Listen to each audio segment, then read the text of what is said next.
Ashmanskas. Yes. I love telling people how to say your name. Yeah, it's good. Three-time Tony nominee. I know. Who would have thought with that name? Crazy. I know.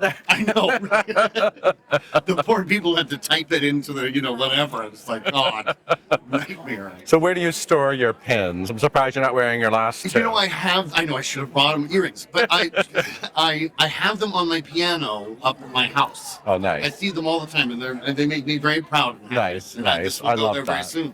I love that. You are such a now Broadway musical comedy legend. I mean, there's a brand attached to you. That's fun. It's fun to have a brand. A brand. You have a brand. Does it sell ever, or yeah? Okay. It does to me. I love it. It's so funny. You are having. It looks like you're having a blast in Smash. I mean, this is a really fun character.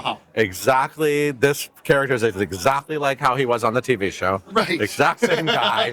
All I remember about that guy is that he was straight and he had an accent and was inappropriate, right? Always seems sleeping with women. Oh, right. Sleeping with women. I don't get it. Inappropriate. Yeah, exactly. In all cases. So you were a big part of this. Let's take this brand of Smash and mix it up, right? And make it a genuine musical comedy. Mm-hmm. And then it's like, well, we got to call Brooks. Yeah, fools that they are. We had done a reading of it the first time. There was no director involved yet. Strowman wasn't there yet. It was just the writers and the producers. They were just going to see what they had. And they foolishly called me to do this part, and just literally that day, kind of read it, and now we're sitting here. I mean, it fit you like a glove. I mean, it did sort of. I certainly knew that person, and I certainly know people like Nigel. And what kind of people are they? What are we talking about here, Brooks? I mean, no one specific. Truly, no one specific. I mean, it's not like it's Casey Nichol. No, it's not at all. Actually, not at all. But it's sort of like an amalgam of people who are in powerful positions in this business when they are put upon with just one thing after another that goes wrong. Right. And it was easy to imagine that and to connect to that. Right. Well, thank you for revealing it's Casey, because now next time I go see it, I'll be paying attention and thinking it's Casey. There's one shirt thing that happens that I had nothing to do with it really.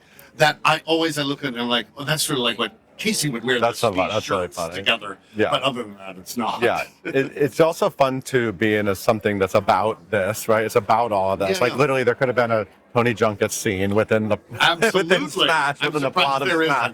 I mean, it's like you're basically like you could be spoofing anyone here. You could be spoofing me in the show. Like there's so many. Yeah. If anyone needs spoofing, it's you. Add that in. Yeah. Exactly.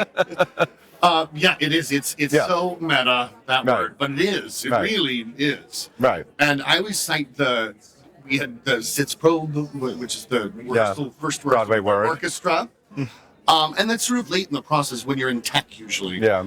Just about to go into previews. And I remember we went and did, in the early part of the day, did the Sitz Probe, and it was wonderful and great, and your band sounded great. And we're like, okay, meet you back at the theater at 4 or whatever it is. And we started with the Sitz Probe scene. It was, just completely weird and hilarious. And there were many times that, everything matched up like that. Right. What does it mean for you to be a part of this world? I mean, I feel like you kind of found yourself in this world, right? I mean, you are, like I said, a real Broadway institution. I consider you a Broadway institution. And it just seems like this is where you're meant to be. Well, it certainly feels that way. I don't know how true that is, but it feels that way to me. Yeah. I've always, ever since I was a little boy, I've dreamed of being on Broadway. And what was when you were a little boy? What kind of things were you looking at that made you? Well, when I was young, my dad took me to see a lot of shows. Yeah. And I saw a chorus line when I was 7, or 8, right in there. Right. That original cast. Wow. Right after it opened on Broadway. Wow. And that started the ball rolling. Wow, that's wild. It was, and I just thought, well, I think I love that. Right. World, even though it was so adult, Right. I just connected with. Right. And now you're playing Zach in Smash. Your version of Zach. So true. I love that. Yeah, I even have to say 5, 6, 7, 8 at one time, and I'm like, I'm so Zach. Yeah. Bobby Lupone, you know. So what about the fashion for Tony night, where everyone's always like, just like the Met Gala, we're always looking for a look from Brooks Ashmanskas. This is, I don't, needless to say, I don't have a stylist, you know. Okay, we don't. So, I don't think there are like a lot of designers who are like, I want my clothes on that body, you know.